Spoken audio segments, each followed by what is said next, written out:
Hello, everyone. Welcome back to Ricardo Questions, where I'm always questioning the narrative. All right, let's get into it. So, Citizen Vigilante has been taking the internet by storm.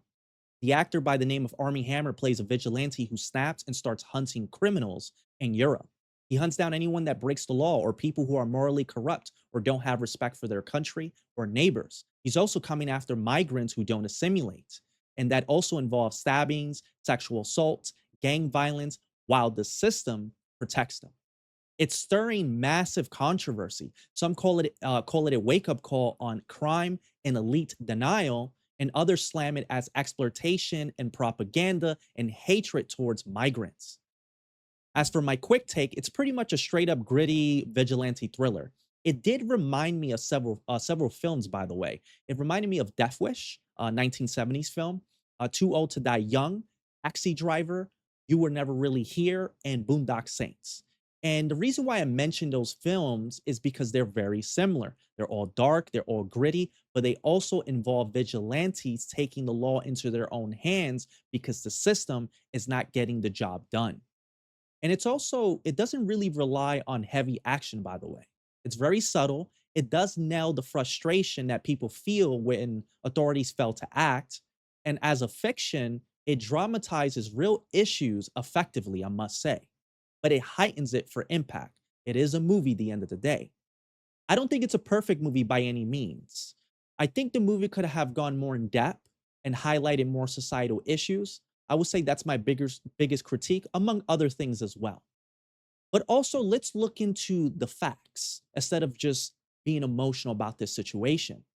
According to recent ONS data, knife enabled differences in England and Wales have been trending down from around 55,500 earlier in the period to about 51,000 more recently. Homicides involving knives have also dropped, but it's still a serious urban problem, especially among the youth and gangs. As for grooming gangs and group based child sexual exploitation, these UK numbers come mainly from England inquiries, like Rotherham, I'm probably butchering that word, so I apologize, with around 1,400 victims. Similar group sexual exploitation issues appeared across parts of Europe, with a rising sexual violence recordings on Eurostat. So these patterns raise hard questions about migration, assimilation, and policing. And keep in mind that these statistics are not 100% accurate. There have been cases of not properly documenting these crimes for different reasons, including political correctness. So we have to question the full picture here. So the data definitely sets the stage, and the movie definitely dramatizes the anger when the system failed these cases. Let's take a look. Perpetrators. Cause collateral damage, Judge. It's people like you letting people get away with rape and murder. Excusing their behavior. Letting people get away with rape and murder. 6 boys raped a 14-year-old girl. I saw your interview in front of the courthouse. I saw you say that these boys just had an adjustment issue, that they didn't know how to fit into society. But what you don't understand is the society that you think they don't fit into is falling apart and dying. And you are the cancer that is killing it. All right. So I just wanted to show a quick clip of the movie. Just to give a little bit of context here, he drugs a judge, and the judge who basically let go of the perpetrators that sexually assaulted a young woman. So this is very short, but also very powerful. It's very blatant, right? It hits hard because it mirrors real cases where authorities protect the perpetrators or look the other way. So it's like the UK grooming scandals that's happening, unfortunately. This is exactly why people get so angry and why vigilante stories resonate with a lot of people, because the system is supposed to protect the vulnerable, not the criminals. So, which brings me to another clip. Let's hear from someone who actually lived this. Here's a survivor, Sammy Woodhouse, on New Nation talking about her experience. Welcome back to Katie Pavlich tonight. Well, for years, many Western nations have allowed millions of third world immigrants to cross their borders, including many who have no interest in assimilating into Western culture. They bring their own set of beliefs with no regard for the rule of law in their new homeland. We see this every day in America, and DHS is working hard to capture the worst of the worst, like sex traffickers, child molesters, murderers, and more. But these same types of people have infiltrated the United Kingdom, making this an important warning to everyone across the pond. A recent report by a member of parliament called the Rape Gang Inquiry exposes grooming gangs and the sexual exploitation of young British girls, mainly by Muslim Pakistani men. The report tells the story of girls who were pumped with alcohol and drugs, repeatedly raped, trafficked, and tortured. It claims those in charge allowed these gangs to operate for allegedly several decades because it was deemed racist to call them out. The report estimates that the number of victims could be as high as 250,000 young girls. So, from my understanding, these grooming gangs been sex trafficking for several decades, pumping alcohol and drugs into these young women, and authorities are turning a blind eye for years because it was racist to call it out. I don't know. I think there's more to it. I have my speculation, but I won't get into that right now. But there's definitely more to it for sure. But let's continue on with the video. Now, one of those survivors is calling for accountability and looking to make a change so no survivor ever feels silence again and to prevent future victims. Earlier, I got to speak with Sammy Woodhouse about her experience and her role in helping oversee the rape gang inquiry. Thank you so much for being here today, Samantha. It's great to see you. So we're going to get into some of the details of this horrific report, but you, of course, brought it to fruition, did a lot of the work on it because you unfortunately have experience of many of the victims in the report. Can you tell us about how you were groomed at age 14 and how it started? Yeah, of course. So I met Arshad Hussain just after my 14th birthday on my local shop. He was 24 years old. He was known to police and social care at that time for being a very dangerous man. I wasn't the first child he exploited, and I certainly weren't the last. But I was abused for 2 years mentally, sexually, and physically. I was also exploited to commit crime as well. I was missing from home for days, weeks, and months at a time, and I missed out on a lot of my education as well. I became pregnant twice, first when I was 14 and I was forced to have an abortion, but I was allowed to keep my second child. And I gave birth to him just after my 16th birthday. But within those 2 years, I was beaten, I was raped, I was abducted, and unfortunately, I saw a lot of professionals do a lot of bad things. You know, these were people that were paid to protect me and other children. They didn't. So, groomed at 14 by a man already known to the police, abused for 2 years, pregnant twice, professionals are failing her and even making deals with her abuser. Wow. Definitely very alarming. Wow. But let's continue. I saw police officers pass on information. They bought drugs from him. A Labour politician called Jahangir Akhtar was also related to him, and a police officer called PC Hassan Ali made a no prosecution deal with him. And what that meant was, on an occasion when I was abducted, they said to him, if you hand Sammy over at a petrol station, we will allow you to walk free. And that's exactly what happened. And that's how I actually exposed the Rotherham child abuse scandal. I named that Labour politician, the police officer, and the rapist involved. Mm-hmm. It commissioned a report called the Alexis J report, which showed that there was 1,400 children, just like myself, that was groomed, abused, raped, tortured, trafficked, criminalised, impregnated, murdered, and that the professionals turned a blind eye because majority of the offenders were Pakistani Muslim men. But Okay. So, as mentioned, police and politician failures, exactly what inquiries are found, police passing info, no prosecution, portrayed by the people paid to protect kids. Wow. Definitely incompetence, definitely for sure. Sammy's story is one of the many, unfortunately.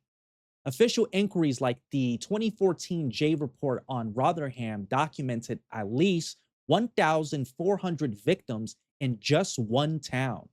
Similar cases came out of Rochdale and elsewhere. She and others pushed for more recent rape gang inquiry because governments kept dragging their feet. This isn't abstract stats.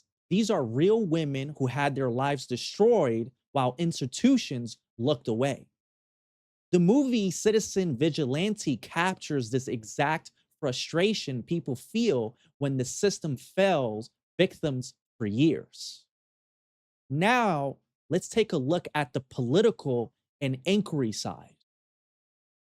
Exactly how much clearer do you want me to be? So I asked you this question last week and you found every which way but not to answer it. Just how many grooming gangs have we got in London? So the situation in London in relation to young people being groomed is different to the parts of the country. So what we have in London is young people being groomed, use your words, not mine, to be using county lines. In relation to sometimes... Okay, let me make it clear. Sorry, I wasn't clear enough. I was told I shouldn't be saying rape gangs. They are rape gangs. I'm talking about rape gangs. I'm not talking about country lines. But to go back, nobody likes me saying rape gangs, although they are rape gangs. Grooming gangs that I would call rape gangs. Tell me about them. How many of those have we got? Not country lines, those particular groups. To avoid any misunderstanding, can she define what she means by that? Can she define what she means by that? Wow, another incompetent politician playing stupid. So, what you're witnessing here is the rape gang inquiry pushed by Rupert Lowe and funded by public donations because the government initially resisted. They also talk about estimates up to 250,000 victims going back decades. As we saw earlier, official record numbers are lower, but the pattern of failures is clear from multiple towns.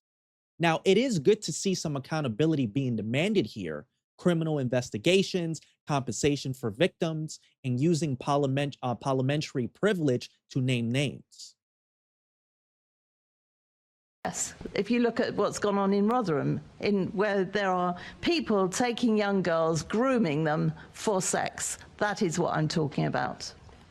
We know in London there are issues about exploitation of young people, but they're not as defined by the member in her definition of what those types of gangs are. So are you saying we haven't got the same sort of gangs that are in Rotherham, Bradford and lots of other places in the country? Just for you misunderstanding, what does she mean by that? You know full well what I mean by that. It's all over the television. You know exactly what I mean by that. These gangs of people that are grooming young girls for sex. Do we actually have those in London? Today we need to give a full answer. Can she be clear what she means by that? I'm not clear what she means. How much clearer do you want me to be? Look at the gangs that they've uncovered in other parts of the country. Do we have those gangs in London? It's a simple question. The answer is very simple. It's yes or no. I'm not asking you where those gangs are because the police might not want them to be disclosed. I'm asking you, do we have those sort of gangs in London? I'm not sure why she's so nervous to say what she means. What do you mean? No. Okay. Very frustrating to watch, I must say. So this inquiry shows some form of progress, right? Public pressure leading to hearings, new investigations, legal actions against services that failed, but it also highlights the ongoing frustration and decades of looking the other way, poor data on perpetrators, and slow government response. As you can see here, Mayor Sadiq has been accused of stonewalling questions about grooming gangs in London. And Susan Hall is making multiple attempts asking whether gangs are operating in the capital, and he's responding by asking for definitions. He's just plain stupid, as you can see. Unbelievable. Also to mention, he's also a politician with strong ties to the Muslim and Pakistani communities.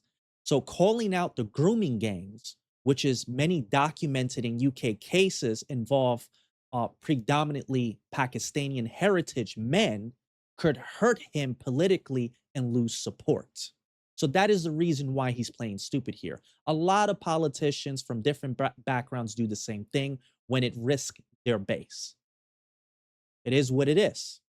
So this is the real world fuel for movies like Citizen Vigilante, when victims have to fight for the system just to be heard. People start wondering what else would it take.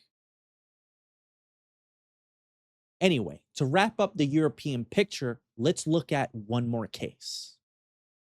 To all my European and American friends, I just got off the phone with my lawyer and the verdict is in. The prison sentence has been ruled out. However, I am still convicted to a fine, but I'm gonna tell you everything. For those who may not know, I was facing 4 months of unsuspended prison for stating that the main threat to women in France comes from black and Arab immigrant men. And I was sued for these words, despite the fact that I was myself the victim of a sexual assault committed by a Tunisian migrant in 2022. Before your incredible mobilization, the judicial system had set out to crush me. I had already been sentenced to 6 months suspended prison and a 3,000 fine for denouncing human trafficking across the Mediterranean Sea. And this time, I think the goal was to finish the job by sending me to prison. But all right, to break down what's going on here, this is a French activist and YouTuber. She was sexually assaulted in her own home by a man described as a Tunisian immigrant who was under a deportation order but hadn't been removed. She later spoke out on TV, linking certain immigration patterns to violence against women, and ended up facing a court fine for those comments. A victim punished for talking about patterns that she experienced? What the hell is going on here? And unfortunately, the sexual exploitation is not only happening in United Kingdom, it's also happening across parts of Europe. Let's continue on. something changed. Following the advice of those close to me, I decided to stop staying silent. I shared my story with you in the hope that it would resonate, and honestly, I still don't know how to thank you. What happened feels almost unreal. Your support exceeded anything I could have imagined. The mediatic pressure became international. Italy, Germany, Austria, Sweden, Great Britain, Spain, Hungary, the Netherlands, Flanders, Switzerland, and far beyond Europe. The case reached the United States and even reached Japan. Because of you, this absurd injustice was forced to back down. I went from facing 4 months in prison to receiving a 1,000 euros fine. The moment we shine a light on what they are doing, they can no longer hide. We force them to answer for their policies. This definitely raises hard questions about migration, assimilation, and policing. So, to give you my closing thoughts, well, Citizen Vigilante dramatizes the raw frustration many feel when the justice system fails victims of serious crime. Whether it's grooming gang scandals in the UK, street violence, or broader public safety concerns across Europe. The data shows that knife crime has declined from its peak, but remains a serious issue. And group-based grooming is a horrific subset of child sexual abuse, with institutional failures well documented in reports like the J Report and KC Review. Authorities ignore warning signs for years, and sometimes letting political sensitivities and poor practices interfere with protecting vulnerable people. Eurostat has also record rises in sexual violence in many different parts of Europe. So, there are good examples of immigration and assimilation, but there are also bad ones. And the cases highlight in this video represents the latter. I know this is a very uncomfortable conversation because race and ethnicity enter the discussion, but the focus must stay on criminal behavior, not entire communities. Crime exists in every country, culture, and demographic. No society is perfect, but we should always strive for a safer and more just one. The overwhelming of majority of people, regardless of background, simply want to live peaceful lives. My standard is the same for everyone. If you commit serious crimes, victimize innocent people, or show contempt for the laws of the country that gave you refugee or opportunity, you must be held accountable. Justice should be applied equally without favoritism or double standards. And that is why I always question the narrative. Thank you for watching the video. So, take care and good luck out there.